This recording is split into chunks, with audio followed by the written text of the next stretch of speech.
Kami bersyukur karena Engkau memberikan seorang penolong bagi kami Tuhan, sehingga kami bukanlah anak yatim piatu di dunia ini Bapa, tapi Engkau mengutus Roh-Mu Tuhan untuk menghibur, untuk menolong, dan untuk menuntun langkah kehidupan kami. Kami bersyukur Bapa, biarlah di pagi hari ini Tuhan, Roh Kudus-Mu bekerja, tercurah atas kami Bapa, memenuhi hati kami, memenuhi pikiran kami. Dan karena hanya itu yang kami perlukan hari-hari ini Tuhan, di hari-hari yang sering membawa kami pada persoalan-persoalan hidup, di hari-hari yang membuat kami tertekan Tuhan, di hari-hari yang membuat beban kami semakin berat, kami membutuhkan seorang penolong yang setia, penolong yang sejati, yang selalu bersama-sama dengan kami, yaitu Roh Allah sendiri, Roh Kudus yang manis. Dialah Roh Kudus tercurah atas tempat ini. Terima kasih Bapa, terus karena setiap kami, agar kami layak memuji menyembah Engkau, bahwa kami lebih dekat dan lebih dekat lagi Tuhan, karena kami percaya saat kami dekat dengan Tuhan, saat kami ada dalam hadirat Tuhan, maka Kau hadir menjamah kami, melawat kami, memberkati kami, menyatakan mujizat-Mu yang ajaib bagi kami, membuka jalan keluar bagi setiap persoalan hidup kami, menuntun langkah kami, menerangi kami, untuk kami dapat berpikir dengan baik, untuk kami dapat membedakan hal-hal yang buruk dan hal-hal yang baik, untuk kami melakukan perintah-perintah Tuhan dan kami boleh taat di hadapan Tuhan. Terima kasih Bapa, kami bersyukur Tuhan, bangkitkan roh kami Bapa. Hari-hari ini roh yang lemah, roh yang layu, roh yang tidak taat ini kami tolak di dalam nama Yesus. Hari-hari ini pikiran kami yang kacau, pikiran yang gak mau, kami tolak, kami singkirkan dalam nama Yesus. Biarlah Tuhan, roh sukacita, roh pengharapan ada pada kami Tuhan. Kami rindu Tuhan, dipartasikan lebih lagi Bapa, sehingga kami boleh sujud syukur di hadapan-Mu. Apapun yang kami alami hari ini Tuhan, kami tetap bersyukur di hadapan Tuhan, dan membawa korban syukur kami yang terbaik, termanis di hadapan Tuhan. Kami memuji Engkau, menyembah Engkau, sebab Engkau Allah yang berkuasa di bumi dan di surga, Allah yang sanggup menolong kami, Allah yang ajaib, Allah yang tidak pernah meninggalkan kami.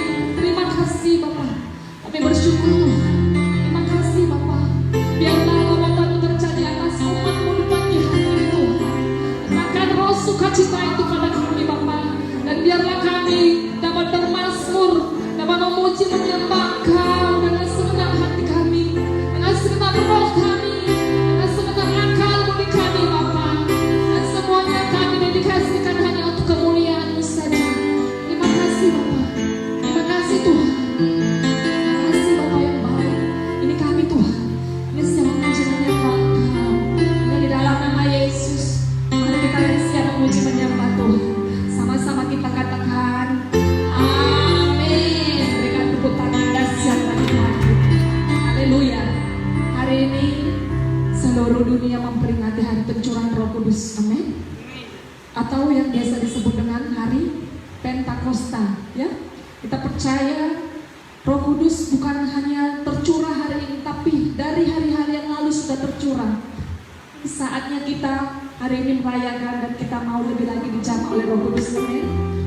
Kenapa kita membutuhkan Roh Kudus hari-hari ini? Karena Roh Kudus, Roh Allah yang tidak pernah terbatas pekerjaannya. Amin. Tuhan Yesus tidak hadir lagi, ya, karena dulu Dia hadir sebagai manusia, tapi Dia mengirim Rohnya. Yesus sudah naik ke surga, tapi Dia dapat melihat kita hari-hari ini. Amin. Dengan kuasa Roh Kudus bekerja tanpa batas, dan itu yang kita butuhkan. Haleluya. Mari kita sembah Dia. Katakan ya Roh Kudus, ku haus padamu.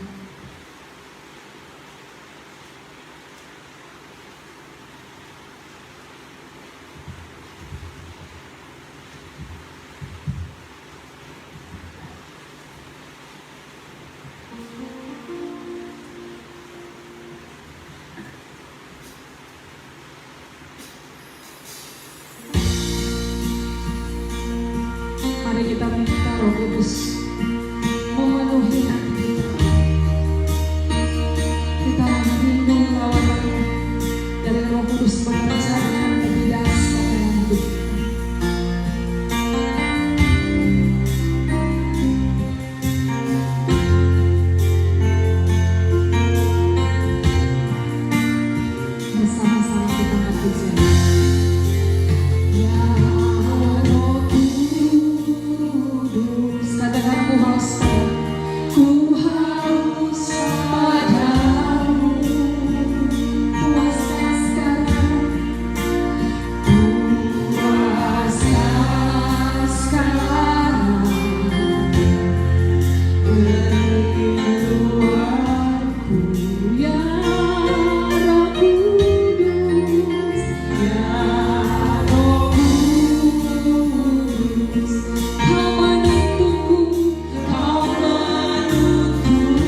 kami orang yang sudah dimenangkan, orang yang sudah dimerdekakan. Oleh karena roh kebenaran itu sudah hadir dalam kehidupan kami. Tolonglah Tuhan, jamahlah ya Bapa, sehingga kami semuanya memiliki roh yang menyala-nyala di dalam Tuhan, supaya kami dapat melihat bahwa kami adalah orang yang sudah dimerdekakan, bukan lagi orang yang terikat dengan dosa, bukan lagi orang yang terikat dengan keinginan daging, tapi kami semua orang yang sudah dimerdekakan, orang yang sudah dipulihkan oleh karena pekerjaan Roh Kudus ada dalam kehidupan kami. Terima kasih Bapa, kami bersyukur. Bangkitkan terus roh yang ada di dalam kami Tuhan, sehingga kami boleh melihat kuasa-Mu bekerja atas kami. Terima kasih Bapa. Kami bersyukur Tuhan pagi hari ini, kami yang lemah akan dikuatkan, kami yang sakit akan disembuhkan, kami yang terikat akan Kau lepaskan Tuhan, kami yang putus asa Kau berikan pengharapan yang baru, kami yang belum melihat janji-janji Tuhan, maka Tuhan akan mengenapi setiap janji-janji-Mu atas kehidupan kami. Kami bersyukur Bapa, mujizat-Mu terjadi. Kami bersyukur berkat-Mu tercurah, tidak ada yang kekurangan tapi semua dicukupkan oleh karena Engkau Bapa yang baik, yang selalu memelihara kehidupan kami. Kami tidak berjalan sendiri, tapi Engkau menuntun kami Bapa, untuk kami masuk pada jalan-Mu, jalan yang penuh dengan keajaiban, jalan yang penuh dengan terang yang Kau bawa bagi kami. Terima kasih Tuhan, kami mau lebih lagi bersukacita di pagi hari ini, tidak terbatas oleh karena apapun, tapi kami mau menunjukkan syukur kami di hadapan Tuhan karena Engkau Bapa yang sudah hadir, karena ada Roh Kudus-Mu yang begitu dekat bersama-sama dengan kami, yang memberi pengertian, memberi hikmat, pewahyuan atas kehidupan kami. Bersyukur Tuhan, kami bersyukur Bapa. Di dalam nama Yesus, mari kita yang lebih lagi mau bersyukur di hadapan Tuhan. Kita mau bersorak-sorai sama-sama, kita katakan amin. Berikan tepuk tangan dahsyat bagi Tuhan kita. Haleluya. Kita mau bersyukur di hadapan Tuhan. Amin. Siapa yang merasakan ada kuasa pada saat kita menyembah tadi? Ada yang merasakan? Saya bersyukur pada saat kita menyembah tadi ada suatu hal yang berbeda ya dari yang biasa, karena kita percaya Roh Kudus ada bersama-sama kita di tempat ini. Amin. Kita percaya Roh Kudus itu sedang mengurapi kita. Haleluya. Mari kita angkat pujian, katakan Roh Kudus tercurah di tempat ini.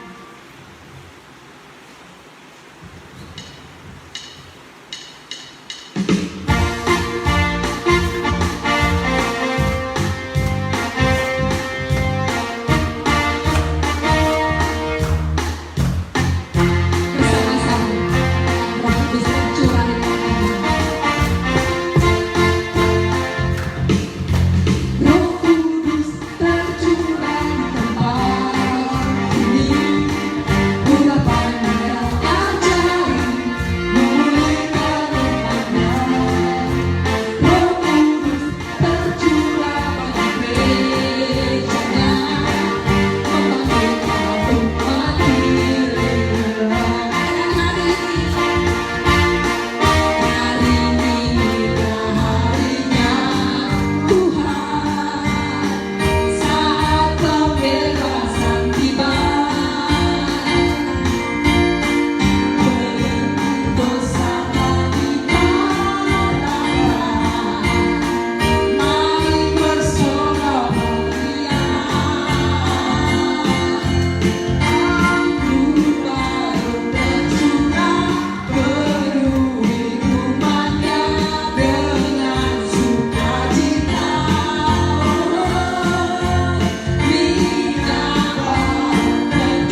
Saatnya kita akan mendengarkan firman Tuhan.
semua berdoa. Kami bersyukur sebab Engkau Tuhan, Engkau Allah yang luar biasa dalam hidup kami. Kami percaya Engkau Tuhan yang selalu menyertai kami dalam setiap langkah kehidupan kami. Karena kami tidak mampu berjalan sendiri, kami tidak mampu melewati kehidupan kami sendiri Tuhan, tanpa pertolongan Tuhan dalam hidup kami. Kami berdoa, ya Tuhan, kami berdoa biarlah setiap langkah hidup kami Tuhan sertai, Tuhan bimbing, Tuhan tuntun. Kalau penolong kami ya Allah Roh Kudus, Engkau hadir di tengah-tengah kehidupan kami. Engkau hadir sebagai Tuhan, sebagai Raja yang ada di sekeliling kami. Kami berdoa di hari ini, di ibadah hari pencurahan Roh Kudus hari ini, kami berdoa biarlah kemuliaan Tuhan turun atas kami. Kami berdoa biarlah kasih setia Tuhan menaungi kehidupan kami. Terima kasih Bapa, kami bersyukur. Kami mau belajar sedikit firman-Mu hari ini. Biarlah kasih anugerah-Mu berlimpah atas kami. Kami berdoa biarlah setiap kami memperoleh pengurapan Roh Kudus setiap hari, setiap waktu dalam hidup kami, supaya kami dapat menjadi pribadi yang menggambarkan Yesus dalam hidup kami, supaya melalui kehidupan kami orang-orang lain juga mengalami pertobatan. Melalui perkataan dan kehidupan kami, orang-orang di sekeliling kami juga mengenal Yesus Kristus sebagai Tuhan. Melalui kehidupan kami, orang-orang yang tidak percaya kepada Yesus pun dapat datang menyembah Tuhan, Raja di atas segala raja, Tuhan di atas segala Tuhan. Terima kasih Tuhan, kami percaya kepadamu, kami bersyukur kepadamu. Kami terima firman Tuhan hari ini. Hanya di dalam nama Yesus kami berdoa, kami mengucap syukur. Haleluya. Sama-sama kita katakan amin. Silakan duduk Bapak Ibu Saudara yang terkasih. Shalom. Haleluya. Ya, hari ini adalah hari Pentakosta, hari di mana 2000 tahun yang lalu Roh Kudus dicurahkan. Ya, kalau kita mau belajar tentang Roh Kudus, sebenarnya tidak ada batasnya. Nggak bisa kita terangkan selama 30 menit ke depan ini. Ya, kita ada ibadah fellowship di hari Jumat. Atur waktu supaya lebih mengenal Tuhan dan Juru Selamat kita Yesus Kristus. Kenapa kita buat fellowship di hari Jumat? Supaya kita bisa full doa, penyembahan, dan belajar firman Tuhan, tidak seperti di hari Minggu seperti ini.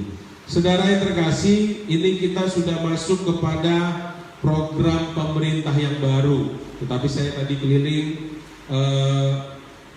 belum ada gereja yang buka, padahal sudah new normal, sudah diizinkan. Tadi malam Menteri Agama sudah mengizinkan gereja buka secara normal, tapi ternyata belum secara nasional melakukan, dan belum semua teman-teman yang membuka gerejanya. Ya, kita belajar untuk hidup normal sekarang. Ya, bagaimana hidup normal? Sebenarnya hidup normal itu pertama itu jaga kebersihan. Selama ini kita kan kalau kita lihat sekeliling kita jauh dari namanya bersih. Ya, karena memang penerapan kebersihan itu tidak secara menyeluruh, karena pemerintah kita juga tidak menerapkan hidup bersih. Kemarin ada ngobrol dengan teman di Facebook, dia bilang bagaimana bisa hidup bersih sedangkan petugas pengambil sampah pun ngambil sampahnya sekali seminggu. Ini yang lewat di sini sekali seminggu dia.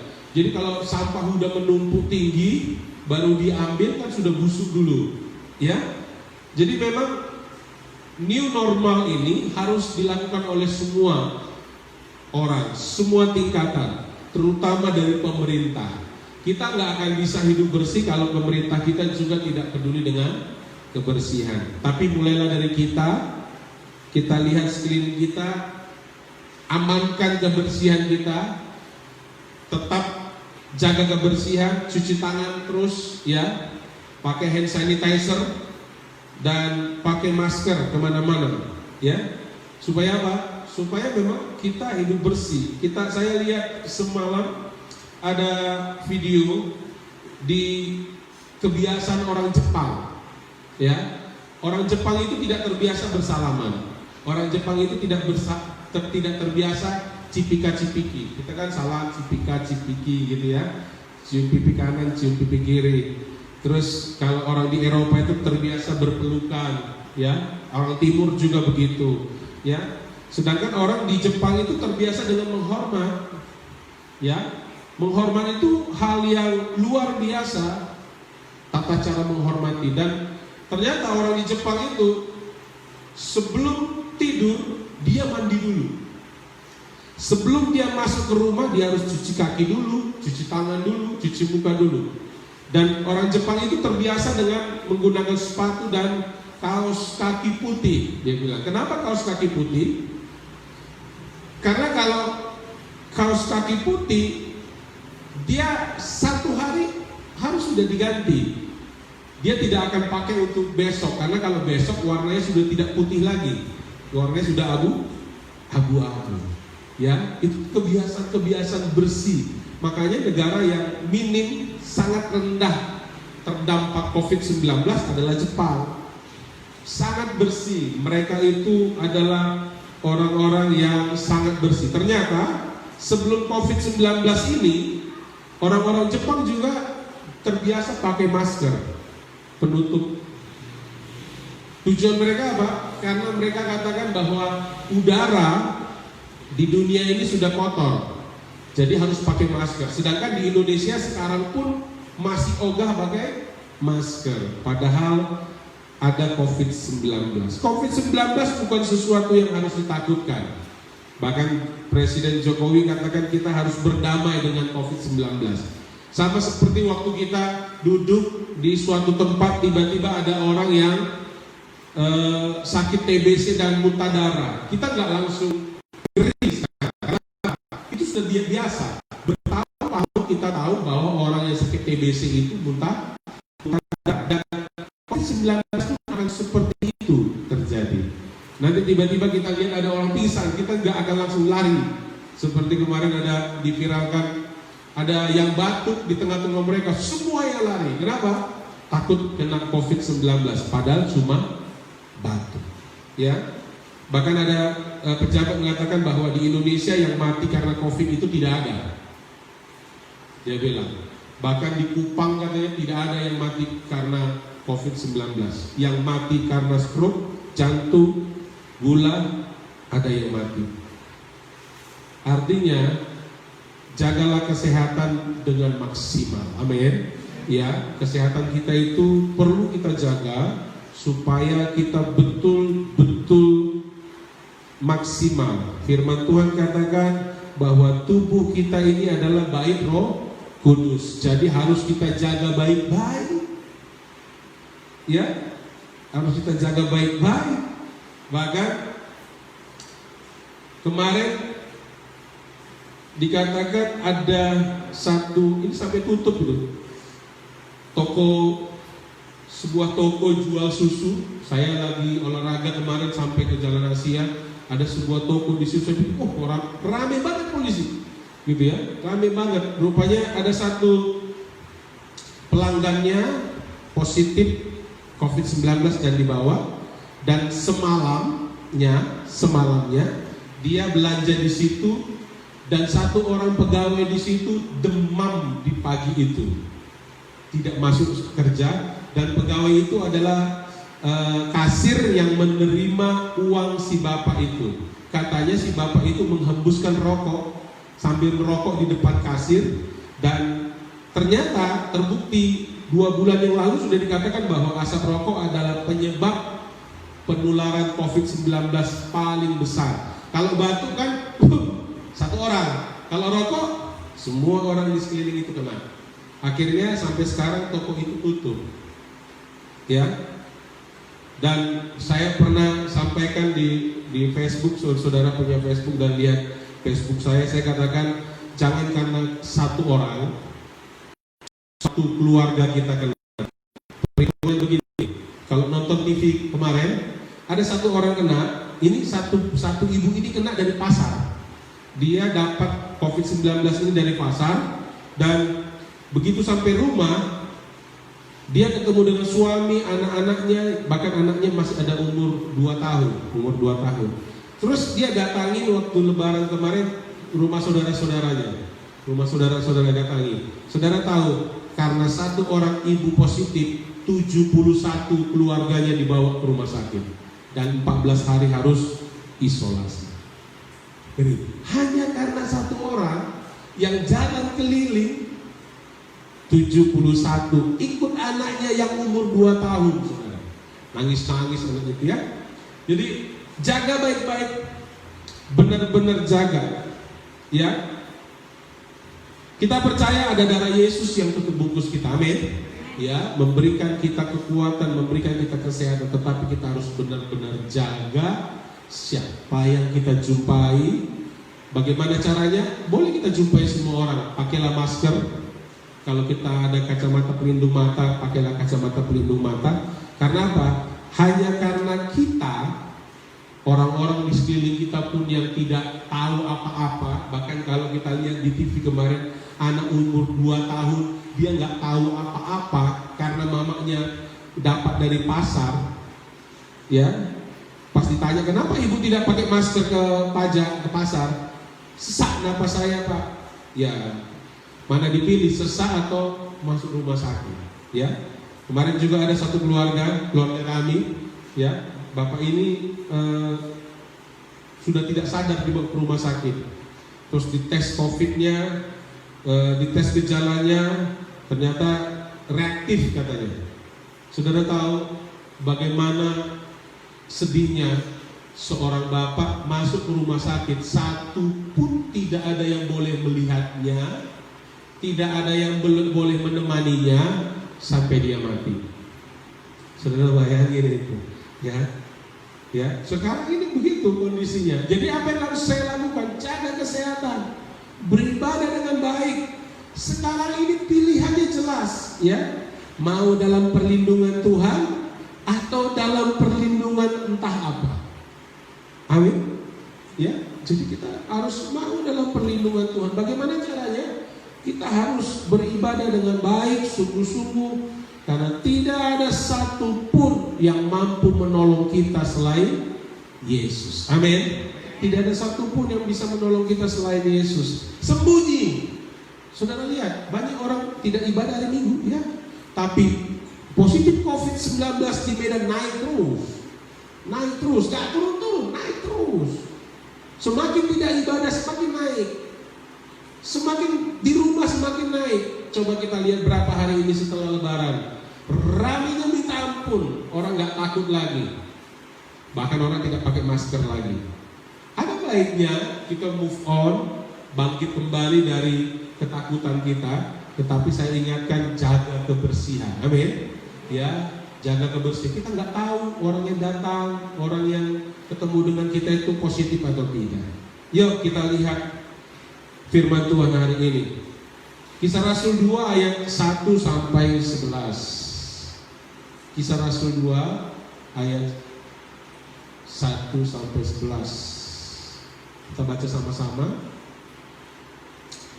Haleluya.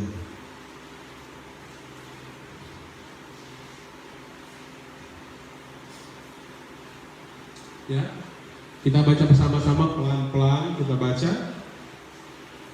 Judulnya Pentakosta. 2-3 ya.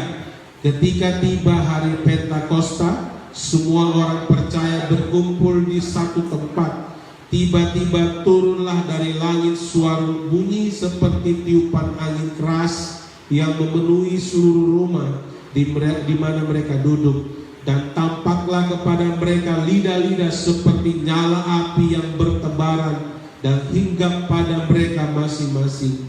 Maka penuhlah mereka dengan Roh Kudus. Lalu mereka mulai berkata-kata dalam bahasa-bahasa lain, seperti yang diberikan oleh Roh itu kepada mereka untuk menyatakannya. Waktu itu di Yerusalem diam orang-orang Yahudi yang saleh dari segala bangsa di bawah kolong langit.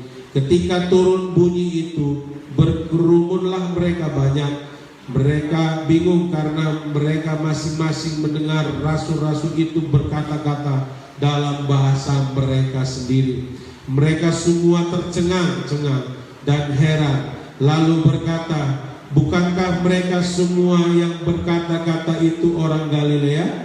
Bagaimana mungkin kita masing-masing mendengar mereka berkata-kata dalam bahasa kita masing sendiri, yaitu bahasa yang kita pakai di negeri asal kita. Kita orang Partia, Media, Elam, penduduk Mesopotamia, Yudea dan Kapadokia, Pontus dan Asia, Frigia dan Pamfilia, Mesir dan daerah-daerah Libya yang berdekatan dengan Kirene, pendatang-pendatang dari Roma, baik orang Yahudi maupun penganut agama Yahudi, orang Kreta dan orang Arab. Kita mendengar mereka berkata-kata dalam bahasa kita sendiri tentang perbuatan-perbuatan besar yang dilakukan Allah. Ya, ini Pentakosta. Pentakosta ini bukan sesuatu yang kita nantikan lagi, tetapi Roh Kudus itu sudah turun bagi kita. Kita sudah bicarakan kemarin bagaimana perjalanan sampai Roh Kudus itu turun. Begitu Allah naik ke sorga, Tuhan Yesus naik ke sorga, dia turun dalam rupa Roh Kudus. Ada ayatnya, ya. Jadi yang bersama dengan kita saat ini adalah Roh Yesus. Yesus yang datang dalam rupa Roh. Ya, kita tidak persoalkan tentang ada gereja yang menantikan Yesus datang kali kedua. Tetapi ada ayatnya yang mengatakan, minggu lalu kita bahas itu, ada ayat yang mengatakan bahwa Roh Kudus yang ada bersama dengan kita sekarang adalah Yesus dalam rupa Roh. Ya, Tuhan yang datang bersama-sama dengan kita, yang hadir bersama-sama dengan kita saat ini. Kenapa? Kenapa Yesus harus turun dalam rupa Roh Kudus? Kenapa Allah Roh Kudus itu harus turun tengah-tengah kita? Ya, saya sampaikan beberapa minggu yang lalu bahwa supaya Yesus itu, supaya Roh Kudus itu tidak hanya tinggal di Yerusalem. Kalau kita baca firman Tuhan, Yesus itu tinggalnya di Yerusalem, di Galilea, di Nazaret, di Bethlehem. Kalau Yesus turun dalam rupa manusia, dia akan ada di satu tempat saja. Tetapi bila dia turun dalam rupa Roh Allah, dia ada di mana-mana. Amin. Dia ada di rumah Simeon, ada di rumah keluarga Siahan, ada bersama tulang tobing di gereja, ada di rumah Gabriel, ada di rumah kami, ada di rumah yang lain, ada di rumah yang lain. Bahkan bukan hanya di rumah, tetapi Roh itu bisa bersama-sama dengan kita senantiasa. Karena apa? Kita dilingkupi oleh Roh. Ya, bukan hanya dicurahkan. Ada orang yang belum menerima pencurahan Roh, tetapi orang yang percaya kepada Yesus Kristus adalah Tuhan, dia akan dilingkupi oleh Roh, dibungkus oleh Roh. Amin. Ya, coba Gabriel satu akuanya ambilkan, Gabriel. Ya, yang pertama yang kita lihat di ayat yang pertama, di situ dikatakan kumpul dalam satu tempat. Artinya pencurahan Roh Kudus itu baik. Oke. Iya, nanti ini jadi ilustrasi juga saya. Ya. pencurahan Roh Kudus itu Tuhan curahkan di suatu tempat, bukan satu tempat. Ini satu tempat karena waktu itu di Yerusalem. Tapi saya sampaikan bahwa pencurahan Roh Kudus itu dicurahkan di satu tempat, di suatu tempat, di rumah kita masing-masing, di Yerusalem kita. Ini kan bicara tentang Yerusalem. Di manakah Yerusalem saya? Yerusalem kita adalah rumah kita. Amin. Ya, rumah kita, di mana kita beristirahat, di mana kita berkumpul bersama-sama, itu adalah Yerusalem kita. Ya. Yang kedua, tiba-tiba turunlah dari langit suatu bunyi seperti tiupan angin keras yang memenuhi seluruh rumah di mana mereka duduk. Ya, Saudara. Bila Roh Kudus turun atas kita akan mengalami hal ini. Kita pernah mengalami hal ini beberapa tahun yang lalu, di mana tidak ada hujan di luar saat syafat, ada gemuruh yang luar biasa. Kalau kita masih ingat waktu itu, ya, ada gemuruh yang luar biasa, dan saya percaya kejadian itu terjadi dulu waktu di Yerusalem. Ada pencurahan Roh Kudus, ya. Tampaklah kepada mereka lidah-lidah seperti nyala api yang bertebaran dan hinggap pada mereka masing-masing. Roh Kudus itu bukan dicurahkan kepada sekelompok orang, tetapi firman Tuhan katakan bahwa Roh Kudus itu dicurahkan kepada setiap orang. Amin. Ya, Roh Kudus itu dicurahkan kepada setiap orang. Supaya apa? Supaya ayat keempat, maka penuhlah mereka dengan Roh Kudus, lalu mereka mulai berkata-kata dalam bahasa-bahasa lain seperti yang diberikan oleh Roh itu kepada mereka untuk menyatakannya. Ayat 5, ya, ayat 6, 4, 5. Saya dapat di sini, saya tanya Tuhan tadi pagi, ini maksudnya apa? Ya, bila Roh Kudus turun atas kita memiliki kemampuan, yaitu kemampuan Roh Kudus. Ya, ada yang katakan bahwa kalau kita diurapi Roh Kudus, orang yang bodoh sekalipun bisa jadi orang yang penuh dengan hikmat. Karena apa? Karena diurapi Roh Kudus yang masuk ke dalam tubuh kita, Roh Kudus yang mengurapi kita, Roh Kudus yang mengolah kembali tubuh kita. Ya, Roh Kudus yang membuat tubuh kita ini menjadi tubuh yang kudus, yang sempurna. Ya. Jadi kalau Roh Kudus turun atas kita mampu melakukan sesuatu yang sebelumnya kita tidak mampu lakukan. Terutama kita berhikmat, berkata-kata baik. Bahkan dikatakan Roh Kudus itu menyempurnakan iman dan jiwa kita. Supaya apa? Supaya kita semakin mengenal Tuhan yang kita sembah. Dan supaya apa? Supaya kita bisa memberitakan kabar baik. Amin. Ya. Jadi apa tanda orang yang dipenuhi oleh Roh Kudus, diurapi, mengalami pengurapan Roh Kudus? Bukan hanya beribadah, ya. Di sini dibilang berkumpul. Jadi berkumpul itu, beribadah itu sebuah tindakan bahwa kita mau diurapi. Ya, berkumpul dalam satu tempat. Makanya kita harus beribadah. Kenapa kita harus beribadah? Karena itu adalah tindakan awal. Kita harus datang dari kemah kita, datang ke rumah Tuhan. Ada yang bilang rumah Tuhan itu di rumah. Kita sudah belajar, ya, bahwa rumah kita itu adalah kemah, rumah Tuhan itu adalah gereja. Amin. Ya. Kita datang dari kemah kita ke rumah Tuhan, berkumpul bersama saudara-saudara seiman.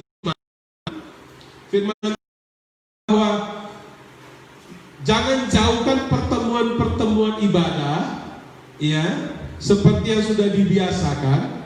Jadi kita datang ke rumah Tuhan untuk berkumpul. Untuk apa kita datang ke rumah Tuhan berkumpul?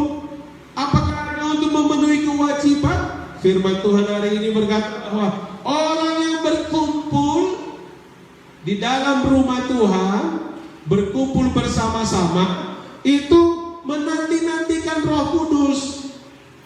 Jadi kalau kita datang ke gereja bukan menanti-nantikan Roh Kudus, kita harus ubah. Kita datang beribadah itu untuk menanti-nantikan Roh Kudus. Amin. Ya, setiap hari bukan menantikan dicurahkan. Kalau dulu orang menantikan dicurahkan, tapi kita sekarang rumah Tuhan menanti-nantikan karya Roh Kudus dalam hidup kita. Amin. Ya, dicas kembali supaya kita itu bisa menjadi orang-orang yang berkemenangan di dalam kehidupan kita. Ya, coba kita lihat, saya jalan dari ujung sana sampai ujung sana, banyak orang jual bensin, banyak kali. Ya, kalau dihitung bahkan 100 lebih. Ya, karena dekat-dekat jual bensin. Apa yang membedakan tukang jual bensin satu dengan yang lain? Apa yang membedakan yang jual topi satu dengan yang lain? Apa yang jual tali pinggang satu dengan yang lain? Apa yang membedakan orang jual kedai dengan kedai yang lain? Karya Roh Kudus. Kucing gini-gini itu nggak ngaruh. Saudara. Jadi yang kita nantikan adalah setiap hari adalah karya Roh Kudus.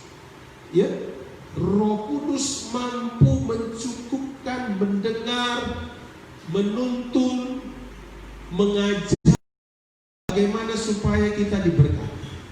Amin.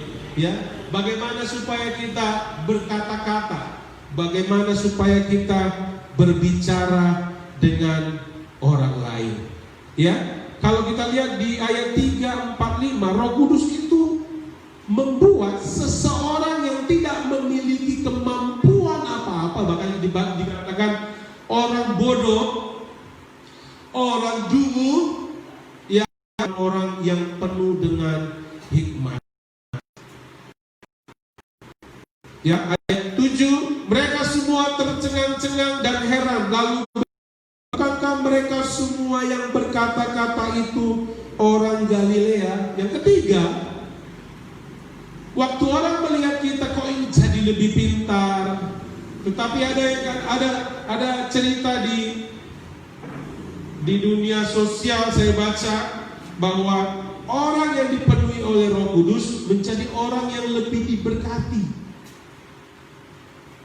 Ya. Orang yang dipenuhi Roh Kudus adalah orang yang lebih diberkati. Dan orang-orang di sekelilingnya akan tercengang. Kenapa? Kok bisa ya dia diberkati? Padahal kami kan kerjanya sama. Kami kan dulunya sama-sama gak punya apa-apa. Kami dulunya. Orang akan katakan seperti itu. Firman Tuhan katakan orang-orang tercengang. Kenapa?